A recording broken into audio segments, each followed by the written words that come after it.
Hello everyone and welcome to MBA पाठशाला। So before starting the session एक छोटा सा अपडेट है आप लोगों के लिए कि if you guys are planning to purchase any course from MBA Pathshala, ठीक है, तो इस इंडिपेंडेंस वीक में आपको बहुत अच्छा डिस्काउंट मिलने वाला है अक्रॉस ऑल द कोर्सेज, ठीक है। कैट एंड मैट, स्नैप और ओमैट्स के जितने भी हमारे कोर्सेज चल रहे हैं उस पर आपको अराउंड 25% तक का डिस्काउंट आप अवेल कर सकते हो। So this is a great opportunity. तो offer is valid till 17th August, ठीक है। तो do check, share with your friends. So let's start. तो हम जो है रेशियोज एंड प्रोपोर्शंस को हम दो सेशंस हम ले चुके हैं, ठीक है, जिसमें हमने कुछ इंपॉर्टेंट कॉन्सेप्ट्स देखे थे, उनके बेसिस पे कुछ क्वेश्चंस देखे थे। तो उसी सीरीज को मैं कंटिन्यू कर रहा हूँ, ठीक है। तो आज हम कुछ और इंपॉर्टेंट कॉन्सेप्ट्स देखेंगे एंड सम गुड क्वेश्चंस, ठीक है, क्वालिटी क्वेश्चंस हम डिस्कस करेंगे। तो this is our third session, ठीक है। इस सीरीज का हमारा ये क्या है, थर्ड सेशन। तो अगर आपने जो बाकी दो सेशंस नहीं देखे हैं तो डेफिनेटली आप उन सेशंस को एक बार देखना, ठीक है। बहुत बेसिक से हमने चीज़ों को कवर किया एकदम फ्रॉम द फंडामेंटल्स। तो आप किसी भी मैनेजमेंट एग्जाम की तैयारी कर रहे हो, बीट ओमैट बीट स्नैप, ठीक है, तो these sessions are definitely going to help you. तो आज का सेशन स्टार्ट करते हैं। तो we have the first question for the day, ठीक है। तो क्वेश्चन इज कि ratio of the present ages of Varun and his son is 13:4। After 15 years Varun's age will be twice his son's age. If Varun's age was 30 years, if Varun's wife's age was 30 years when her son was born, then find the present age of Varun's wife. ठीक है। अब question में अपने को दिया है कि वरुण और उसका जो सन है, ठीक है, वरुण एंड हिज सन, उनका प्रेजेंट एजेस का रेशियो दिया हुआ है 13:4। तो अब 13:4 देखते ही मेरे दिमाग में क्या आता है कि जो भी उन दोनों की एजेस हैं, वरुण और उसके सन की, उनको जब हम सिंप्लीफाई करते हैं या सिंपलेस्ट रेशियो में कन्वर्ट करते हैं तो वो 13:4 बन जाता है, राइट। मतलब इसका जो एज है वो 13 का कोई मल्टीपल होगा एट प्रेजेंट और इसका 4 का कोई मल्टीपल होगा। फिर आफ्टर 15 ईयर्स वरुण की जो एज है वो ट्वाइस हो जाती है सन की एज से। मतलब आज से 15 साल बाद जो रेशियो है वो 2:1 का हो जाएगा, ठीक है। रेशियो कितने का हो जाएगा? 2:1 का। अब हमने एक कॉन्सेप्ट पढ़ा था कि देखो एजेस है तो दो नंबर ही ना, एजेस नंबर ही होते हैं। तो प्रेजेंट से ये जो 13 है ये प्रेजेंट एज को दिखा रहा है और ये 2 किसको दिखा रहा है? जो 15 साल के बाद एज होगी। मतलब कि ये गैप जो है वो 15 का है, ठीक है। तो ये वाला गैप भी कितने का है? ये वाला गैप भी तो 15 का है। तो हमने ये पढ़ा है, ठीक है, अपने प्रीवियस सेशंस में कि जब भी आपके दो नंबर सेम अमाउंट से या तो इंक्रीज करें या सेम अमाउंट से डिक्रीज करते हैं तो वही चीज आपको क्या होता है, रेशियो में भी दिखता है, ठीक है। तो लेट्स चेक कि यहां पे, अब यहां पे गैप देखोगे आप तो बराबर नहीं आ रहा है, ठीक है। यहाँ 11 का गैप आ रहा है और यहाँ 3 का गैप आ रहा है, बट हमें ये पता है कि एक्चुअल नंबर में दोनों में 15-15 ऐड हो रहा है। तो रेशियो में भी वो गैप मेरे को सेम करना पड़ेगा। तो सेम करने का हमारे पास क्या तरीका था कि हम हॉरिजॉन्टल गैप को इक्वल कर देंगे। हम क्या करते हैं हमेशा, यहां देखोगे तो गैप है 1 का और यहां मैं देख रहा हूं तो गैप कितने का है? 9 का, ठीक है। यहाँ पे 9 का गैप है। तो अब जैसे ही हमारा यहां पर भी 9 का गैप क्रिएट हो जाएगा तो ये वर्टिकल गैप अपने आप अरेंज हो जाएगा। तो यहां है 9 का गैप, यहां है 1 का गैप, तो हमें यहां 1 का गैप 9 का गैप क्रिएट करना है। तो 9 का गैप कैसे क्रिएट होगा? अगर हम नंबर को 9 टाइम्स कर देंगे तो गैप भी 9 टाइम्स हो जाएगा, ठीक है। दो नंबर्स हैं आपके पास, उनके बीच में कुछ भी गैप है, अगर आप दोनों नंबर को डबल कर दोगे तो गैप भी ऑब्वियसली डबल हो गया, ट्रिपल कर दोगे तो गैप भी ट्रिपल हो गया। तो यहां गैप था 1 का और मुझे इस गैप को बनाना है 9 का, ठीक है। तो मैंने क्या किया, नंबर्स को 9 टाइम्स किया है तो गैप भी अपने आप क्या हो जाएगा, 9 टाइम्स हो जाएगा, ठीक है। अगर यहां 3 होता तो फिर मुझे गैप को 3 टाइम्स करना पड़ता, तो वो अपने आप 9 टाइम्स हो जाएगा। तो अब जैसे ही हमने नीचे 9 से मल्टीप्लाई किया तो जो मेरा रेशियो बन गया, ऊपर तो वही रहेगा 13:4 एंड ये हो जाएगा 18:9। तो अब रेशो अभी भी 2:1 का है, ठीक है, रेशो अभी भी 2:1 का है। बट मुझे क्या दिख रहा है कि 13 से 18 जाने में there is an increment of 5 and 4 to 9 जाने में भी कितना इंक्रीमेंट हो रहा है? 5 यूनिट का इंक्रीमेंट हो रहा है, ठीक है। अब मुझे ये पता है कि जो रेशियो में 5 यूनिट का इंक्रीमेंट है वो एक्चुअल नंबर में 15 ईयर के बराबर है ना, क्योंकि 15 साल के बाद ये रेशियो मुझे मिलेगा 2:1 का। तो 1 की वैल्यू कितनी है, जो रेशियो में 1 है वो एक्चुअल में कितना है, 3 इयर्स के इक्वल होगा। अब मुझे क्या चाहिए कि Varun's wife's age was 30 years old when her son was born. ठीक है, तो पहले हम सन की एज निकाल लेते हैं प्रेजेंट। तो प्रेजेंट एज अगर मैं सन की निकालू यहां से, तो 1 यूनिट अगर 3 के बराबर है तो 4 यूनिट कितने के बराबर है, 12 ईयर्स के बराबर है। ठीक, तो सन की प्रेजेंट एज मेरी कितनी है, 12 ईयर्स है। ठीक है, और वाइफ की एज 30 इयर्स थी कब, व्हेन सन वाज बॉर्न। तो सन कितने साल पहले हुआ होगा, 12 साल पहले। तो 12 साल पहले अगर उसकी वाइफ 30 साल की थी तो आज कितने की होगी, 30 प्लस 12 42 इयर्स की होगी। तो answer for this question will be 42 years का। ठीक है, तो जो हमने गैप वाला कॉन्सेप्ट पढ़ा था वो हमने यहां पे अप्लाई किया है कि जब भी दो नंबर या तो सेम अमाउंट से आपके इंक्रीज करेंगे या सेम अमाउंट से डिक्रीज करेंगे तो रेशियो में भी आप उस गैप को सेम करोगे। ठीक है, तो रेशियो में जो 5 का इंक्रीमेंट है वो एक्चुअल में 15 का था, तो जो रेशियो में 1 होगा वो 3 यूनिट के बराबर होगा, तो ये 4 की वैल्यू आ गई 12 ईयर्स। ठीक, फिर अगले क्वेश्चन की तरफ चलते हैं। अगला क्वेश्चन कह रहा है कि total profit earn by an organisation was distributed among directors and workers in the ratio of 8:3. If the number of directors was 15 and the number of workers was 60 and the amount received by each director was 12,000, then what was the amount received by each worker? ठीक है, each worker को कितना amount मिला है वो मुझे find out करना है।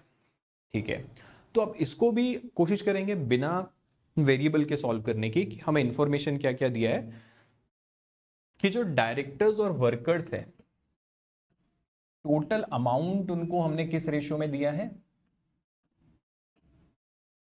8:3 के रेशियो में। मतलब क्या है कि अगर टोटल प्रॉफिट हुआ था सपोज 11 रुपए, तो 8 रुपए जो अमाउंट है वो डायरेक्टर्स में बटा और 3 यूनिट किस में बटा, वर्कर्स में बटा।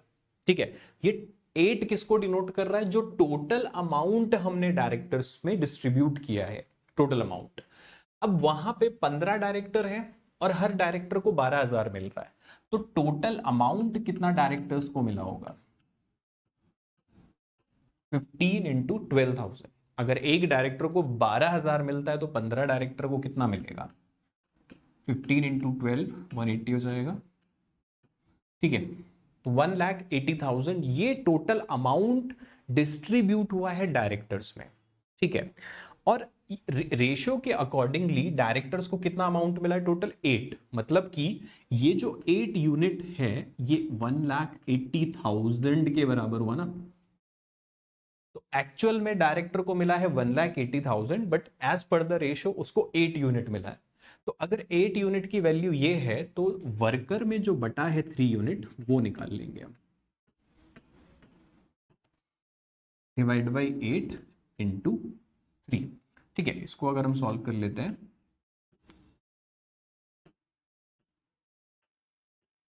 तो ये अमाउंट मेरा आया जो कि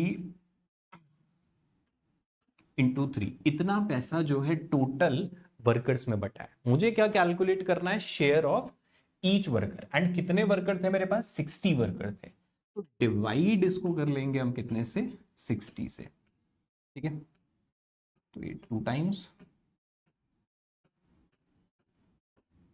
तो इतना पैसा जो है ईच वर्कर को मिला है, ₹1125।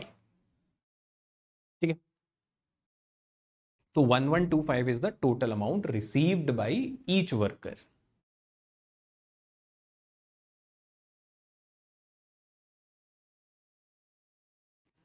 अब ये जो है next new variety of question है, इसको देखेंगे हम कैसे अप्रोच करते हैं कि ratio of number of main and women at a ceremony was 4:3। Later, 30 men and 25 women joined the ceremony and the ratio becomes 5:4. So what was the difference between the number of men and number of women who attended the ceremony? ठीक है, अब इस question को अगर हम देखेंगे कि हमारे पास number of men number of women है। ठीक है, अब यहां पे 30 मेन ऐड हो रहे हैं, 25 वुमेन ऐड हो रही हैं। ठीक है, गैप सेम नहीं है। अभी जो हमने एज वाले क्वेश्चंस किए थे और लास्ट सेशन में कुछ क्वेश्चन किए थे, तो उसमें क्या था कि गैप सेम था, है ना। तो आपके दिमाग में क्वेश्चन आएगा कि यार जब गैप सेम नहीं होगा तब हम क्या करेंगे, वहां पर हम कैसे अपना थोड़ा सा कैलकुलेशन में टाइम सेव कर सकते हैं। ठीक है, तो इसको समझने के लिए पहले हम इसका अगर समझते हैं कि हम यहाँ पे क्या करेंगे, इसका शॉर्ट समझ लेते हैं। क्या करना है कि मेरे को जो मेन और वुमेन थे वो किस रेशो में दिए थे, 4:3 के रेशो में। ठीक है, फिर बाद में रेशो कितना हो जाता है, 5:4 का। ठीक है, पहले का रेशो लिखा मैंने 4:3, बाद का रेशो लिखा 5:4। अब इसमें कितने मैन ऐड हो रहे हैं, 30 मैन ऐड हो रहे हैं। कितनी वुमेन ऐड हो रही हैं, 25 वुमेन ऐड हो रही हैं। ठीक है, इस तरीके से पहले हम इसको लिख लेंगे अगर हम इसको शॉर्ट में करना चाह रहे हैं। फिर इसका फंडामेंटल समझेंगे कि ऐसा हम कर क्यों रहे हैं बेसिकली। ठीक है, तो अब देखो इस तरीके से मैंने अरेंज किया, पहले रेशियो 4:3 का था, बाद में 5:4 का था, फिर मैंने यहां पे लिखा 30 इसमें ऐड हुआ है, 25 इसमें ऐड हुआ है। अब इसको हम थोड़ा सा अपना टाइम बचाने के लिए हम क्या करेंगे कि will do cross multiply. 4 4s are 16, 5 3s are 15। तो हम क्या करेंगे, 16 माइनस 15 इधर लिखेंगे। ठीक है, एंड इस तरफ हम क्या करेंगे, 120 एंड 125। ठीक है, तो 125 में से 120 को सब्ट्रैक्ट कर लेंगे। ठीक है, हमेशा ग्रेटर में से स्मॉलर वाला सब्ट्रैक्ट करना है। तो 4 4s are 16, 5 3s are 15, तो इस तरफ लिखेंगे 16 माइनस 15। फिर यहां करेंगे 120 एंड 125, तो आप क्या करोगे, 125 माइनस 120। तो 16 माइनस 5 हो गया 1, और ये 1 मेरा इक्विवेलेंट हो गया किसके, 5 के। 1 किसके इक्विवेलेंट हो गया, 5 के। अब 1 अगर 5 के इक्विवेलेंट है तो फिर हम वहां से 4 को कितना बोलेंगे, 20। ठीक, एंड 3 को कितना बोलेंगे, 15। तो यानी जो नंबर ऑफ मेन थे वहां पे there were initially 20 and number of women वहां पे कितनी थी, 15। तो डिफरेंस कितने का हो जाएगा, 20 माइनस 15 का। हमें क्या पूछा है, what was the difference between the number of main and number of women who attended the ceremony. ठीक है, तो 20 माइनस 15। ठीक है, तो ये हो गया मेरा 5। अगर बाद वाला पूछेगा तो फिर हमें क्या करना पड़ेगा कि 20 में कितना ऐड करेंगे हम, 30, तो वो 50 मैन हो जाएंगे, एंड 15 में कितना ऐड करेंगे, 25। वहां से भी डिफरेंस। ठीक है, तो अब ये हमने यहाँ पे किया क्या, एक्चुअली ये समझते हैं कि हमने ऐसा इसको किया क्यों। देखो यहाँ पे अगर हम इसको ट्रेडिशनली करें तो हम क्या करते हैं, let the number of men be 4x and number of women be 3x। ठीक है, इसमें ऐड होगा 20, नंबर ऑफ मेन कितने, 30। नंबर ऑफ मेन में 30 ऐड हुआ, तो नंबर ऑफ मेन हो गए 30, नंबर ऑफ वुमेन हो गई 25, और ये रेशियो मेरा कितने का बनेगा, 5:4 का। यही हम करते ट्रेडिशनली। तो अब हमने क्या किया है कि इसी प्रोसेस को देखो, 4 4s are 16, अब यही करते 16x। ठीक है, 5 3s are 15, इधर होता 15x।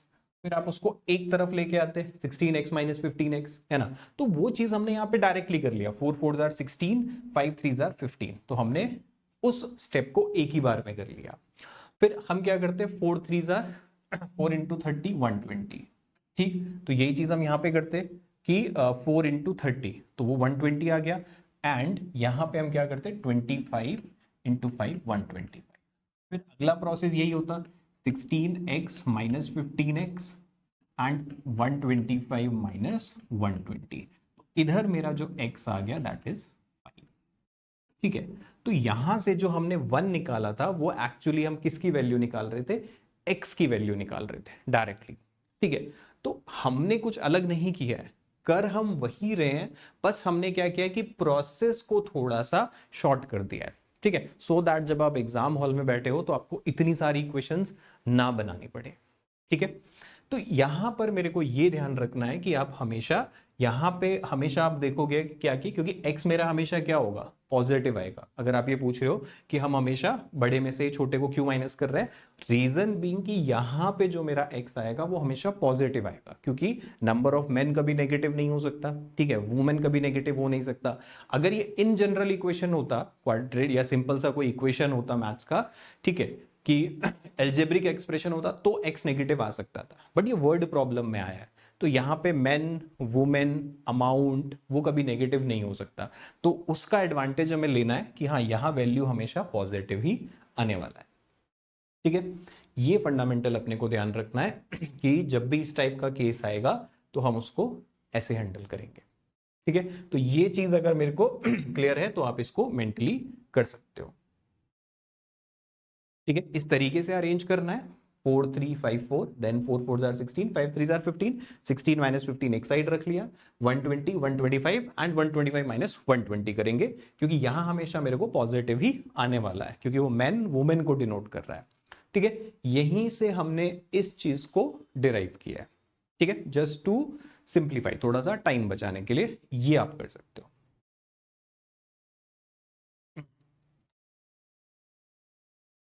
ठीक है, अब इसी कॉन्सेप्ट पे विल सी 1 और 2 क्वेश्चन, तो एक दो क्वेश्चन के बाद आपको ये क्लियर हो जाएगा। एक और ध्यान रखना है कि यहां से जो ये किसकी वैल्यू आई है, x इज इक्वल टू 5 आया है, तो इसमें आप सिर्फ 4x और 3x निकाल सकते हो। ठीक है, डायरेक्ट तो यहां पर मैं सिर्फ 4 और 3 की वैल्यू निकाल सकता हूं, 5 और 4 की वैल्यू नहीं निकाल पाऊंगा मैं। ठीक है, क्योंकि ये 1 किसको डिनोट कर रहा है, इस x को डिनोट कर रहा है, तो ये x इज इक्वल टू 5 है, तो मैं सिर्फ 4x और 3x निकाल सकता हूं। तो अगर मुझे ये बताना है कि अब कितने मैन हैं, तो पहले मुझे निकालना पड़ेगा 20, फिर इसमें मुझे ऐड करना पड़ेगा कितना 30, तो 50 होगा। अगर मैं डायरेक्टली 5 इसकी वैल्यू निकालूंगा तो वो गलत आएगा 25। ठीक है, तो इसको बहुत ध्यान से समझना है अपने को कि ये कैसे अप्लाई हो रहा है। तो ये चीज अगर मेरे को समझ आती है तो ये वाला आप बहुत इजीली रिलेट कर पाओगे। ठीक है, and it will save you time. तो ये चीज अपन कब लगा रहे हैं, जब अपना गैप सेम नहीं है ना, जब अलग अलग चीजें ऐड हो रही हैं, तब हम इस चीज को अप्लाई कर रहे हैं। जैसे अगला क्वेश्चन दिखा मेरे पास, इस पे भी अपन वो चीज अप्लाई करने की कोशिश करेंगे कि व्हाट आई हैव कि monthly income of Ramesh and Suresh are in the ratio 13:17। ठीक है, their respective expenses are in the ratio 7:8। If they save 1500 and 3000 respectively, then the annual income of Ramesh is। ठीक है, अब यहां पे थोड़ा सा सोचो, क्या वो कॉन्सेप्ट लगेगा, इनकम का रेशियो दिया है, ठीक है, एक्सपेंडिचर का रेशियो दिया है, तो इनकम और एक्सपेंडिचर का जो गैप है वही तो सेविंग हुआ ना, इनकम और एक्सपेंडिचर का जो गैप है वही तो मेरा सेविंग है। तो ये 1500 बचा रहा है, ये 3000 बचा रहा है, मतलब कि दोनों का गैप बराबर नहीं है। अगर दोनों इक्वल अमाउंट बचा रहे होते तो मैं वो एज वाला कॉन्सेप्ट यूज कर लेता, गैप को बराबर कर लेता, लेकिन यहां पर क्या है कि दोनों अलग अलग अमाउंट बचा रहे हैं। ठीक है, तो वो कॉन्सेप्ट अपन अप्लाई कर सकते हैं कि इनकम का रेशियो था 13:17 का, ठीक है, ये इनकम का रेशियो है, और एक्सपेंडिचर का रेशियो मेरा कितने का है, 7:8 का। ठीक, अब ये कितना बचा रहा है, ये सेव करता है 1500। ठीक है, तो यहां पे गैप है 1500 का, ठीक है, और यहां गैप है 3000 का, ये सब्ट्रैक्ट हो रहा है यहाँ पे, क्योंकि इनकम में से जब आप एक्सपेंडिचर माइनस करोगे तो सेविंग्स आएगा मेरे पास। ठीक है, क्योंकि जो अगर इन जनरल में इक्वेशन भी बनाता तो कैसे बनाता, 13x, ठीक है, अपॉन 17x, और यहां से सब्ट्रैक्ट होता मेरा कितना 1500, और यहां से मेरा सब्ट्रैक्ट होता कितना 3000। ठीक, तो ये रेशियो मेरा फिर निकल के कितना होता 7:8 का, यही चीज होती। तो अब इसी चीज को हम यहां पे डायरेक्टली करेंगे। ठीक है, इसी चीज को हम यहां पे डायरेक्टली क्या कर लेंगे कि 13 इंटू 8, ये तो हो गया कितना 104, 17 7 टाइम्स हो गया कितना 119, तो 119 माइनस 104, 119 माइनस 104। ठीक है, इधर आ जाएगा कितना 15 इंटू 8। ठीक है, तो ये 12,000 हो गया, ये 21,000 हो गया, ये 12,000 हो गया, ये 21,000 हो गया। तो 12,000 और 21,000, तो मुझे क्या करना पड़ेगा, 21,000 में से 12,000 माइनस करना है, 21,000 में से 12,000 माइनस करना है, तो यहां 15 आ जाएगा, और यहां मेरे पास आ जाएगा कितना 9,000। तो 1 की वैल्यू आ गई मेरे पास कितनी 600, ये 1 की वैल्यू आ गई 600। तो मुझे एनुअल इनकम बतानी है रमेश की। ठीक है, रमेश कितना अर्न करता है 13, तो अगर मैं रमेश की इनकम निकालूं तो 13 इंटू 600, ठीक है, ये उसकी इनकम आ गई मंथली 7,800। ठीक है, 13 इंटू 600, ये उसकी मंथली इनकम है, इसको फिर हम इंटू 12 और कर देंगे,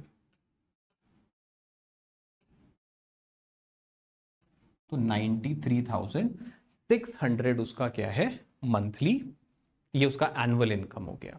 ठीक है, तो अब यहां पे थोड़ा सा ध्यान रखना है मेरे को कि जैसे आप देखो यहाँ पे जब यहाँ पे जो मैंने माइनस माइनस किस लिए लगाया, जैसे यहाँ पे अगर आप प्रीवियस वाले क्वेश्चन में देखोगे तो यहाँ प्लस प्लस लगाया था। ठीक है, यहाँ पे प्लस प्लस लगाया था। प्लस प्लस क्यों लगाया था मैंने, कि इसको समझो कि जब इक्वल टू के, देखो इक्वल टू के इस तरफ भी प्लस है और इस तरफ भी प्लस है। ठीक है, तो जब आप एक साइड इसको लेके जाओगे तो ये क्या होगा, सब्ट्रैक्ट होगा। उसी तरीके से अगर इक्वल टू के इस तरफ भी नेगेटिव है, इस तरफ भी नेगेटिव है, ठीक है, तो इस नेगेटिव को चाहे आप उधर ले जाओ या इस नेगेटिव को चाहे इधर ले जाओ, तो क्या होगा, तो भी सब्ट्रैक्शन ही होगा ना। तो जब यहां पे दोनों साइन मेरे पॉजिटिव हैं, मतलब दोनों जगह ऐड हो रहा है, दोनों जगह ऐड, देखो दोनों जगह ऐड होने का मतलब क्या, इक्वल टू के इस तरफ भी प्लस, इस तरफ भी प्लस। अब एक जब यहां पे शिफ्ट करेगा तो सब्ट्रैक्शन होगा। वही केस मेरा किस में होगा, माइनस माइनस में भी होगा। ठीक है, ये इक्वेशन मेरी बनेगी अगर कि 13,8,104x, यहाँ पे 12,000 होगा, यहाँ पे 119x होगा और यहाँ पे 21,000 होगा। ठीक है, तो अब देखो दोनों साइन नेगेटिव, दोनों साइन अगर नेगेटिव है तो जब 12,000 को आप उधर ले जाओगे तो वो क्या हो जाएगा, प्लस, या 21,000 को इस तरफ लाओगे तो क्या हो जाएगा, वो प्लस, लेकिन अल्टीमेटली होगा तो सब्ट्रैक्शन। और यहां मुझे पता है कि हमेशा बड़े वाले में से छोटे वाले को माइनस करना है मुझे, रीजन बीइंग कि इनकम नेगेटिव नहीं हो सकती। ठीक है, वो इनकम को डिनोट कर रहा है, दैट्स वाई हमने बड़े वाले में से छोटे वाले को माइनस करना है। ठीक है, अगर एक माइनस प्लस होता, अगर एक माइनस प्लस होता तब क्या होता, तब एडिशन होता। इक्वल टू के इस तरफ माइनस है, इस तरफ प्लस है, तो अगर आप माइनस को इधर ले जाओगे तो प्लस हो जाएगा, या प्लस वाले को इधर ले जाओगे तो माइनस माइनस भी क्या होता है, प्लस ही हो जाएगा। ठीक है, तो ये ध्यान रखना है। तो ये अगर मेरे को इसका फंडामेंटल ये चीज मालूम है तो आप इस वाले पार्ट से आराम से रिलेट कर पाओगे इसको। ठीक है, तो अगर मैं एग्जाम में बैठा हूं तो फिर मेरे को ये वाली कहानी करने की जरूरत नहीं है। ठीक है, मेरे को सिंपल सा क्या करना है, मेरे को ये चीज ऐसे अरेंज करना है, 13, 17, 7, 8। ठीक है, यहाँ 1500। अब आप इसके आगे साइन इसलिए लगाओ सो दैट आपको पता रहे कि सब्ट्रैक्ट करना है। ठीक है, तो जब साइन सेम होगा तब हमेशा सब्ट्रैक्शन होगा, सेम सब्ट्रैक्शन, सेम सब्ट्रैक्शन, बस ऑपोजिट में वो ऐड हो जाएंगे। ठीक है, तो यहां से मुझे पता है कि 13,8,104, 17,7,119, तो मैं क्या करूंगा, बड़े में से छोटा माइनस कर लूंगा, 11 माइनस 104, इसलिए 15 आया। फिर 1500 इंटू 8, ठीक है, ये आ जाएगा कितना, 12,000, ये आ जाएगा 21,000। तो मैं 21,000 में से 12,000 माइनस करूंगा सो दैट कि मेरे को ये वैल्यू पॉजिटिव मिले, क्योंकि ये किसको डिनोट कर रहा है, इनकम को डिनोट कर रहा है। ठीक है, तो ये चीज समझ आई होगी। एक और एग्जांपल देखते हैं इस पे, ठीक है, तो और क्लियर हो गए कि जैसे last year the ratio of number of boys to the number of girls in a class was 5:4। ठीक है, this year 7 boys and the 2 girls joined the class and as a result the ratio of number of boys to the number of girls become 3:2। तो total number of students present in the class now, कि अब जो class में है total कितने students मेरे present होंगे। तो पिछले साल देखो क्या रेशियो था, 5:4 का, ठीक, बॉयज और गर्ल्स का। इस साल का रेशियो कितने का है, 3:2 का। अब देखो वो चीज मेरे को समझना है कि इधर 7 ऐड हुआ है और नंबर ऑफ गर्ल्स कितनी ऐड हुई है, 2 गर्ल्स ऐड हुई है, तो +7 +2। तो ये +7 ये +2 मुझे क्या बता रहा है कि सब्ट्रैक्शन होगा। ठीक है, +7 +2 मतलब इक्वल टू के इस तरफ +7 है, इस तरफ +2 है, तो जब आप इनको एक साइड मूव करोगे कांस्टेंट टर्म्स को तो सब्ट्रैक्शन होगा। तो अब वही जो हमने अभी पढ़ा था, पहले हम क्या करेंगे, 2 5 आर 10, ठीक है, 3 4 आर 12, तो 12 माइनस 10 कर देंगे। देन आगे जाते हैं तो 14 एंड 6, तो 14 माइनस 6 कर देंगे हम यहाँ, ठीक है, 14 माइनस 6, तो 2 की वैल्यू अपनी कितनी हो जाएगी, 8 हो जाएगी। ठीक है, 2 की वैल्यू कितनी हो गई, 8, तो 1 इज इक्विवेलेंट टू 4। 1 कितने के बराबर हो गया, 4 के बराबर। अब ध्यान रखना है कि ये किसकी वैल्यू आ रही है, x की वैल्यू आ रही है, तो हम यहां से सिर्फ 5 और 4 को निकाल सकता हूं मैं, तो ये हो जाएगा मेरा कितना, 5 4 20 एंड 4 4 60। तो दैट मीन्स कि पहले क्लास में कितने बच्चे थे, 20 + 16 है ना, 20 30 36 थे पहले, फिर कितने ऐड हुए, 7 + 2 9, तो 9 ऐड हो गए, तो क्लास में अभी कितने बच्चे हो गए, 45 स्टूडेंट्स हो गए। ठीक है, तो अब जितने ज्यादा हम इस पे क्वेश्चन प्रैक्टिस करेंगे, ठीक है, जैसे जैसे आप ज्यादा ज्यादा क्वेश्चन प्रैक्टिस इस पे करोगे तो ये प्रोसेस नेचुरल हो जाएगा। आपको सिर्फ ये 3 चीजें लिखना है, बाकी पार्ट आप मेंटली कर जाओगे, है ना, कि यहां से 10 12 2 आ गया, इधर से पता चल रहा है 14 - 6 8 आ गया, तो 2 = 8 1 = 4, तो वहां से आप 5 4 निकाल के देन बाद वाला नंबर भी कैलकुलेट कर सकते हो। ठीक है, तो ये कॉन्सेप्ट मुझे कब लगाना है, जब मेरा अलग अलग अमाउंट से गैप हो, ठीक है, डिफरेंट चीजें ऐड सब्ट्रैक्ट हो रही हो, तब मैं लगाऊंगा इसको। ठीक है, तो जस्ट है ये ट्रेडिशनल मेथड ही, बस हमने इसको क्या कर दिया, थोड़ा सा मॉडिफाई कर दिया ताकि मुझे इतना लिखना ना पड़े, बिकॉज आई एक when it comes to snap, ठीक है, मेरे पास 1 क्वेश्चन 1 मिनट होता है, तो वहां पर आप इक्वेशन बनाने में बहुत ज्यादा टाइम नहीं इन्वेस्ट कर सकते, तो for that type of situation हम इन क्वेश्चंस में डील करते हैं।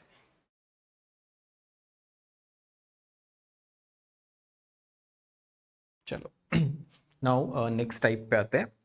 In a movie theatre the cost of a movie ticket decreases in the ratio 7:3 and there by the number of visitors increases in the ratio 5:13. As a result, sales of the movie ticket increases by 3600. So what is the initial sales of the tickets? Tickets का initial sale कितना था? तो जो ticket का price है वो मेरा reduce हो रहा है किस रेशियो में, 7:3 के रेशियो में। ठीक है, एंड देयर बाय जो नंबर ऑफ विजिटर्स है वो इंक्रीज हो रहा है किस रेशियो में, 5:13 में। ठीक है, अब ऐसा करने से क्या हो रहा है कि जो sales of the movie tickets है वो 3600 से बढ़ जाता है। तो अब देखो सेल्स किस पे डिपेंड करता है, ये मेरा प्राइस है, ठीक है, ये मेरे क्या है, विजिटर्स है, प्राइस कह लो या नंबर ऑफ टिकट्स कह लो, तो नंबर ऑफ विजिटर कह लो, एक ही बात है। तो इन दोनों का प्रोडक्ट ही तो मुझे क्या देता है, सेल्स देगा ना, कि टिकट कितने की है, कितने टिकट बिकी। तो अगर रेशियो इसी को मैं मान लेता हूं कि 7 रुपए की एक टिकट थी और पहले 5 टिकट मेरी सेल्स होती थी, तो मैं ये कह सकता हूं ना कि 35 यूनिट मेरा रेवेन्यू पहले आता होगा। अब मैंने टिकट का प्राइस 3 कर दिया, जिससे नंबर ऑफ जो पीपल है वो 13 आ रहे हैं, तो 39 हो गया। तो अब मैं यहां से डायरेक्टली इसको रिलेट कर सकता हूं कि अगर पहले मेरा सेल्स 35 था तो अब 39 हो गया, तो सेल्स में कितना इंक्रीमेंट हुआ, मेरा 4 यूनिट का इंक्रीमेंट हुआ। अगर ये 4 यूनिट 3600 के बराबर है, अगर ये 4 यूनिट 3600 के बराबर है, तो एक यूनिट कितना हो गया, 900 के बराबर हो गया। आई हैव टू कैलकुलेट कि इनिशियल सेल्स टिकट का कितना है। इनिशियल सेल्स मेरा कितना है, 35, तो मैं 35 की वैल्यू वहां पे निकाल लूंगा। ठीक है, 900 इंटू 35, तो 31,500 is the initial sales of the ticket. ठीक है, अब देखो यहां पर थोड़ा सा एग्जामिनर आपके साथ, इस क्वेश्चन का आंसर तो चलो 31,500 है, यहां पे कॉन्सेप्चुअल क्लैरिटी मेरे को होना चाहिए कि अगर आपसे एग्जामिनर यहां पे पूछ लेता है कि विजिटर पहले कितने आते थे, पहले जो नंबर ऑफ विजिटर थे वो कितने आते थे, तो बहुत सारे लोग यहां पर क्या गलती करते हैं कि उन्होंने रेशियो में जो 1 है वो 900 उनको दिख रहा होता है, तो वो सीधा 5 की वैल्यू या 13 की वैल्यू निकाल लेते हैं, लेकिन वो गलत होगा। ठीक है, अब समझो यहां पे क्यों गलत होगा, कि क्योंकि यहां पे देखो टिकट का एक्चुअल प्राइस 7 नहीं है ना, एक्चुअल प्राइस क्या है, कोई 7 का मल्टीपल है, तो अगर ये 7x है तो ये 3x होगा। फिर नंबर ऑफ विजिटर का रेशियो 513 है, अब जरूरी थोड़ी है कि x इसके लिए भी x ही रहे, वो तो कुछ भी हो सकता है, तो it can be 5y 13y होगा। तो अब जब हम यहां से सॉल्व कर लेते हैं तो ये 35xy आएगा, ये 39xy आएगा, ये 4xy आएगा, तो ये एक्चुअल में xy आ रहा है। तो हम जो है xy की वैल्यू है मेरे पास 900 है ना, तो मैं xy जहां पे आ रहा है उसकी वैल्यू तो मैं निकाल सकता हूं, तो मैं ये वैल्यू बता सकता हूं, अब पहले वाला रिवेन्यू बता सकता हूं, अब वाला रिवेन्यू बता सकता हूं, लेकिन इन दोनों में से कुछ भी अगर मुझे बताना है तो मुझे x या y पता होना चाहिए, है ना, जो मुझे नहीं मालूम है। तो अगर यहां से कोई इंफॉर्मेशन आती है तो आप क्या बोलोगे, डेटा इनसफिशिएंट और कैन नॉट बी डिटरमाइंड, ठीक है, इतने डेटा पे। अगर कोई और इंफॉर्मेशन होती तब माइट भी हम निकाल सकते थे, बट करंट सिचुएशन में आप सिर्फ रेवेन्यू निकाल सकते हो उसका, ठीक है। प्राइस क्या था पर टिकट का, कितने विजिटर आ रहे थे, वो मैं तब तक नहीं निकाल सकता जब तक एक्स वाई, मुझे एक्स और वाई इंडिविजुअली नहीं पता। यहां पर मुझे एक्स इंटू वाई पता है, ठीक है। तो इसलिए इधर का कोई इंफॉर्मेशन आप नहीं बता पाओगे, ठीक है। तो this is a conceptual clarity. तो यहां पे अगर वो आपका कॉन्सेप्ट चेक करना चाहेगा एग्जामिनर, तो आपसे ये ना पूछ के इधर से कुछ पूछ लेगा, ठीक है। तब आप क्या बोलोगे, कैन नॉट बी डिटरमाइन और डेटा इनसफिशिएंट, ठीक है। चलो फिर नेक्स्ट प्रॉब्लम की तरफ चलते हैं, नेक्स्ट टाइप ऑफ प्रॉब्लम्स, ठीक है। So we have a man distributed a sum of 5,40,000 among his 4 sons such that 6 times the share of the first son, 4 times the share of the second son, thrice the share of the third son, and twice the share of fourth son are all equal. So we have to find the share of each son. ठीक है, इसको हम देखो कैसे थोड़ा सा simplify कर सकते हैं कि 4 सन्स हैं, मान लो फर्स्ट सन जो है उसको ₹A मिला, सेकंड को मान लो B मिला, थर्ड का शेयर है C, फोर्थ का शेयर है D। ये हमने उनका शेयर मान लिया चारों सन्स का। फर्स्ट सन को A मिला, सेकंड को ₹B मिला, थर्ड को C मिला, फोर्थ को D मिला। अब जो क्वेश्चन का स्टेटमेंट है वो कहता है कि जो फर्स्ट सन है उसके शेयर का 6 टाइम्स, मतलब इसके शेयर को 6 टाइम्स अगर हम कर देते हैं, 4 times the share of second sun, second सन का जो शेयर है उसका 4 टाइम्स कर देते हैं, थर्ड सन जो है उसके शेयर का थ्राइस, एंड फोर्थ सन जो है उसके शेयर का अगर हम डबल कर देते हैं तो वो आपस में इक्वल है। मतलब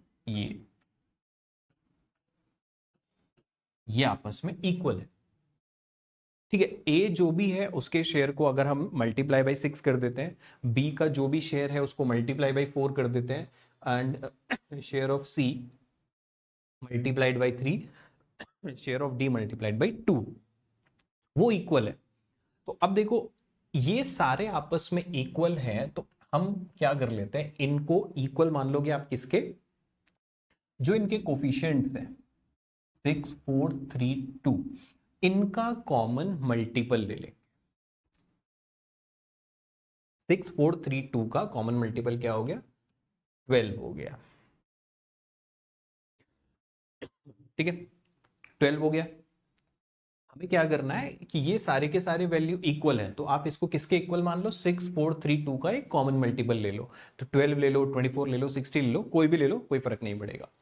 तो अब हम यहां से वैल्यू निकालेंगे। अगर 6a की वैल्यू है 12, तो a कितना होना चाहिए फिर 2। सेम वे में 4b अगर 12 है तो b कितना होना चाहिए 3। सेम वे में c कितना आ जाएगा 4, सेम वे में d कितना आ जाएगा 6, है ना। मतलब कि जो इनका रेशो आएगा मेरे पास वो कितना आना चाहिए, 2:3:4, यानी इस रेशो में पैसा डिस्ट्रीब्यूट होना चाहिए। तो आप देख लो, इसका 6 टाइम्स होगा 12, इसका 4 टाइम्स 12, इसका 3 टाइम्स 12, इसका ट्वाइस 12 होगा। तो यानी इसको अगर हम टोटल कर लें तो यार है कितना 10, 13, 14, 15, तो 15 इज इक्विवेलेंट टू कितना 5,40,000 के इक्विवेलेंट हो गया ये। तो इधर से 1 निकाल लेते हैं, तो 15 3 टाइम्स हो जाएगा 45, 15 6 टाइम्स हो जाएगा 90, तो 36,000 जो है that is the value of 1, ठीक है। तो अब हम शेयर निकाल लेते हैं। ए का शेयर कितना है 2, तो अगर 1 की वैल्यू 36,000 है ना, 15 3 45, 45 प्लस 9 तो 96, तो ए कितना हो जाएगा 72,000, ठीक है। बी कितना हो जाएगा इसका 3 टाइम्स, तो 108,000, ये हो जाएगा कितना 4 टाइम्स सी वाला, तो 36 का 4 times, this is the share of C, and D का शेयर कितना है 6 टाइम्स, तो 6 6 36, this is the individual share. ठीक है, तो be it 3 people, 4 people, 5 people, 6 people, कितने भी हो सकते हैं, अगर उनकी सबकी वैल्यू बराबर आ रही है कुछ मल्टीप्लीकेशन करने पे, तो आप क्या करोगे, उसको इक्वल टू किसके मान लो, जो कोफिशिएंट्स मेरे हैं उनका कोई एलसीएम ले लो। ठीक है, उससे मेरे को रेशो बनाना बहुत ईजी हो जाएगा। तो इसका जो आंसर था वो ये होगा, ए का शेयर, बी का share, C and D.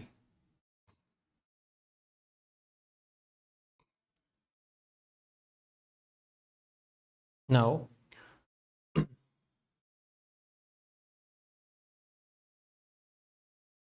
Another question, ये देखते हैं।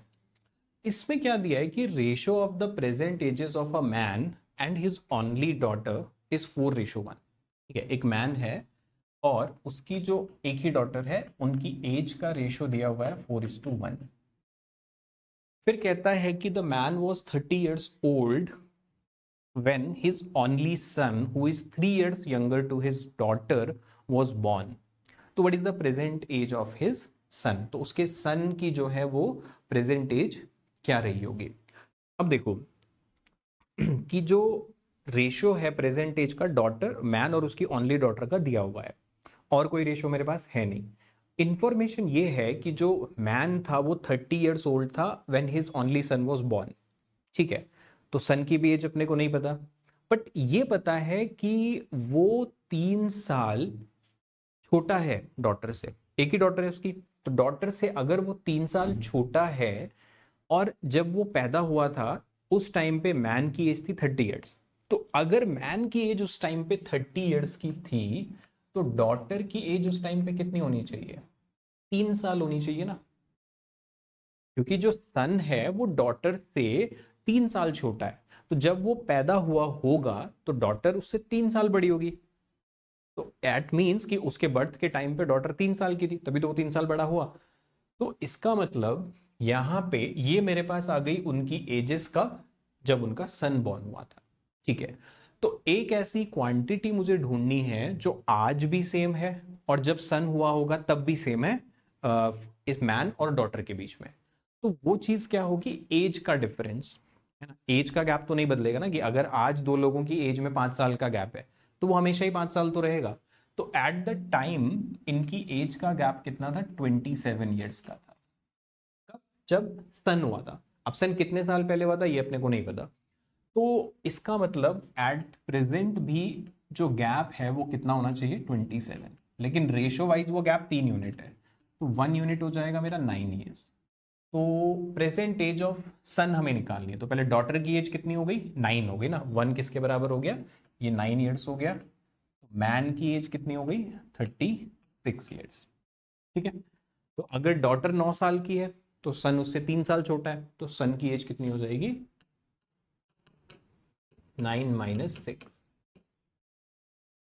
9 - 3, 3 साल छोटा है, तो 9 - 3, तो 6 साल का है सन एट द प्रेजेंट। ठीक है, at the present son is of 6 years। ठीक है, 6 साल का है वो।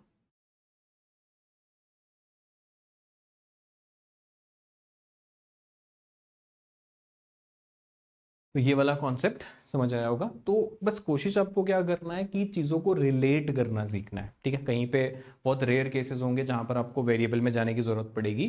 ठीक है, बस रिलेट करना है चीज़ों को फंडामेंटली, कि रेशो आता कहाँ से है, तो रेशो इनडायरेक्टली नंबर्स ही है मेरे पास। ठीक है, रेशो कुछ अलग नहीं है, ratio is nothing but it is numbers. ठीक है, तो these are some very important questions जो रेशियोज चैप्टर से थे। तो अगर आप लोगों ने प्रीवियस 2 सेशंस नहीं देखे हैं तो please go and check them, तो वहाँ पे हम बहुत फंडामेंटली, तो ये वो देखने के बाद अगर आप इस पे आओगे तो आपको चीज़ें बहुत अच्छे से समझ आएंगी इसमें। ठीक है, तो that is all from my side.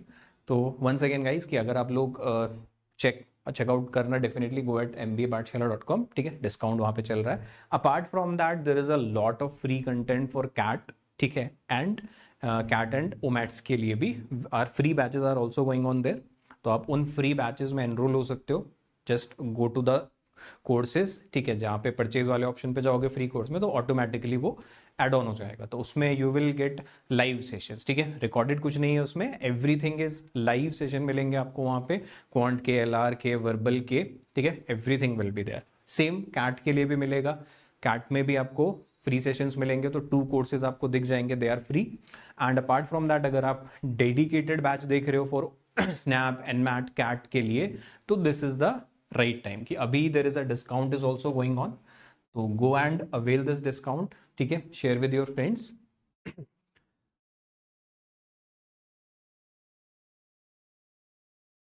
So that is all from this session, guys. We'll come up with more topics in the next coming week.